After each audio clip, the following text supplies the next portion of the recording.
बिस्मिल्लाहिर्रहमानिर्रहीम। देश की दादी नानी, देश की खाला चाची, देश की बुआ मामी, देश की माँ बहन और बेटी, अस्सलामु अलैकुम। मैं इस्माइल बाटलीवाला आज बात पेश कर रहा हूँ।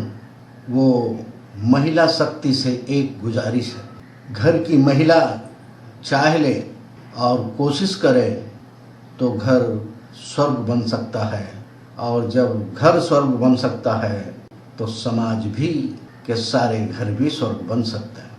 मगर अफसोस, जो हालत वतन की सुनाने लगेंगे तो पत्थर भी आंसू बहाने लगेंगे। अगर भीड़ में खो गई आदमियत, उसे ढूंढने में जमाने लगेंगे। आप बेटी हो, इसलिए अपने माता पिता के दर्द को जानती हो कि उन्होंने आपकी खुशी के लिए, आपके मान मर्यादा के लिए, आपकी बेहतर ज़िंदगी के लिए अपना सब कुछ तुम पर कुर्बान कर दिया था। तुम्हारी खुशी में उनकी खुशी होती है। वो हमेशा आपको हंसते और खिलखिलाते हुए देखना चाहते हैं, और हर बेटी के साथ यही व्यवहार हर घर, हर परिवार और हर समाज में पाया जाता है। आप बहन भी हो तो अपने भाई की मान मर्यादा भी तुम ही हो, उनकी इज्जत व आबरू भी तुम ही रहती हो। तुमने अपने आप को संभाला है और समाज ने भी आपको संभलने का मौका दिया है, इसलिए आपके भाई की इज्जत संभली रही है।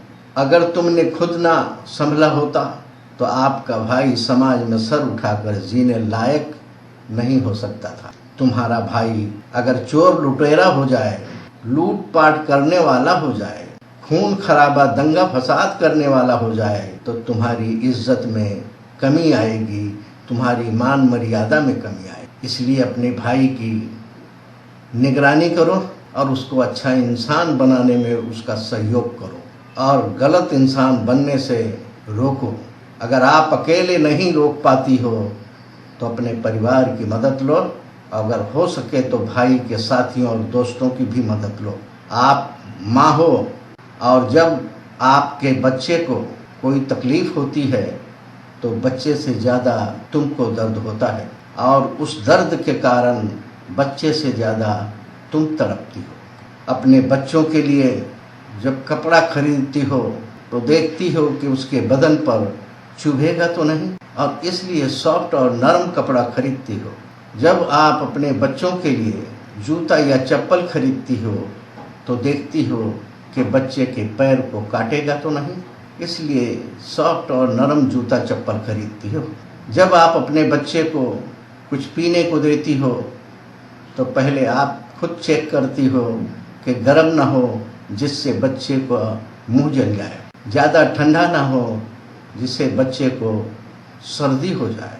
आप अपने बच्चे को पाल पोस कर अच्छा इंसान बनाना चाहती हो और उम्मीद रखती हो कि वो आपका सपना पूरा करे, और यही तरीका हर माँ अपनाती है और यही सपना हर माँ का होता है।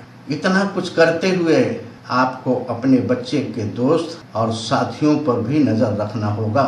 उसके साथियों और दोस्तों के साथ मिलना जुलना होगा, उससे आपको पता चलेगा कि आपके बच्चे के दोस्त और साथी कैसे हैं, और जब पता चलेगा तो आप कुछ कर सकोगे, वरना आपका बच्चा गलत साथियों और गलत दोस्तों के साथ रहकर खराब हो सकता है।